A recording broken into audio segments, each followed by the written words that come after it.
নমস্কার, কেমন আছেন সবাই? মো অ্যান্ড শ্যামলী রান্নাঘরে একটি ব্লগে আপনাদের স্বাগত জানাই। আজকে আমি এঁচোড় চিংড়ি রান্না করব। চলেন ভিডিওটা শুরু করি। এঁচোড়গুলো কেটে আমি লবণ আর হলুদ দিয়ে রেখেছিলাম। এখন আমি এঁচোড়গুলো সিদ্ধ করে নেব।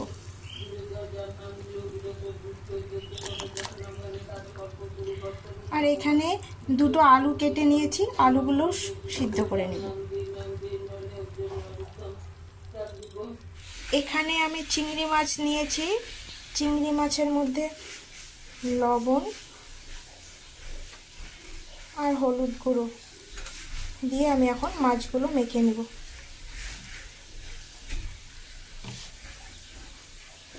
দুটো রসুন ছুলে নিয়েছি, এক টুকরো আদা কেটে নিয়েছি, 4টা কাঁচা লঙ্কা আর 4টা শুকনো লঙ্কা নিয়েছি। এখন আমি এটাকে পেস্ট করে নেব। রসুন, শুকনো লঙ্কা, কাঁচা লঙ্কা আর আদাটা সামান্য পরিমাণে জল দিয়ে মশলাটাকে পেস্ট করে নেব। এঁচোড়গুলো সিদ্ধ হয়ে গেছে, এখন আমি নামিয়ে নেব। কড়াই গরম হয়ে গেছে, এখন আমি এর মধ্যে তেল দিয়ে দিব।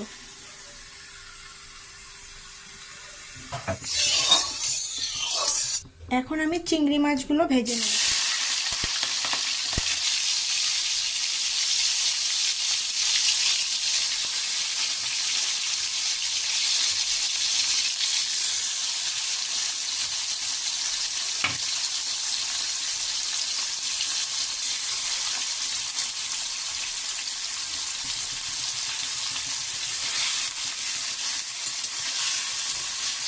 চিংড়ি মাছগুলো ভাজা হয়ে গেছে, এখন আমি নামিয়ে নেব।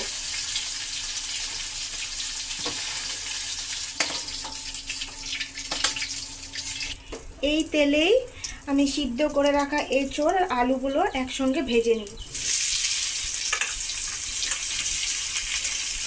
সামান্য পরিমাণে লবণ আর সামান্য হলুদ গুঁড়ো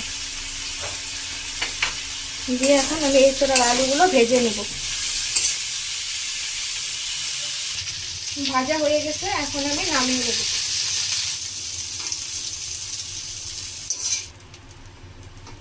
এখানে আর একটু তেল দিয়ে দিচ্ছি। ফোড়নের জন্য দুটো শুকনো লঙ্কা, দুটো তেজপাতা, কয়েকটা গোটা গরম মশলা আর সামান্য পরিমাণে জিরে।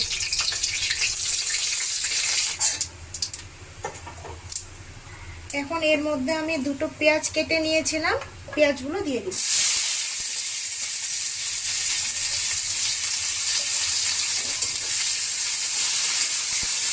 পেঁয়াজগুলো আমি লাল লাল করে ভেজে নিয়েছি। এখন এখানে আদা, রসুন, শুকনো লঙ্কা আর কাঁচা লঙ্কা বেটে নিয়েছিলাম, এটা এখন দিয়ে দেব।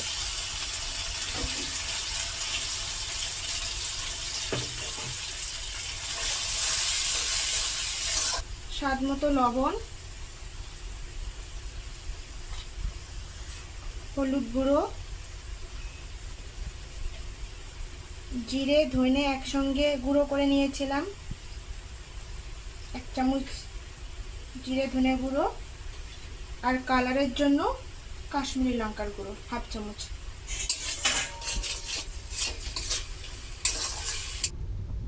এখন আমি এর মধ্যে সামান্য পরিমাণে জল দিয়ে মশলাটাকে ভালো করে কষিয়ে নেব। মশলা থেকে তেল ছেড়ে দিয়েছে, এখন আমি ভেজে রাখা আলু আর এঁচোড়গুলো দিয়ে দিব।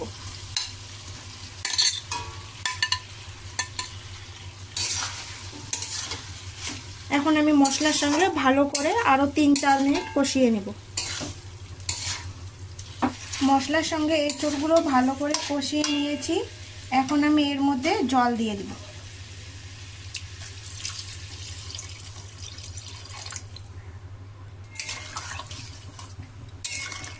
জল ফুটে গিয়েছে, এখন আমি ভেজে রাখা চিংড়িগুলো দিয়ে দেব।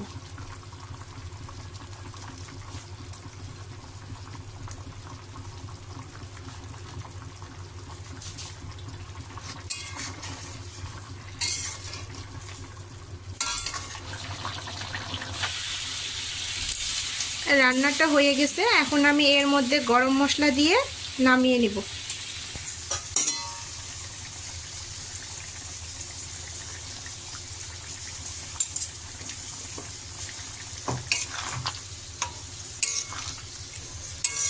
এখন আমি ঢেলে নিচ্ছি।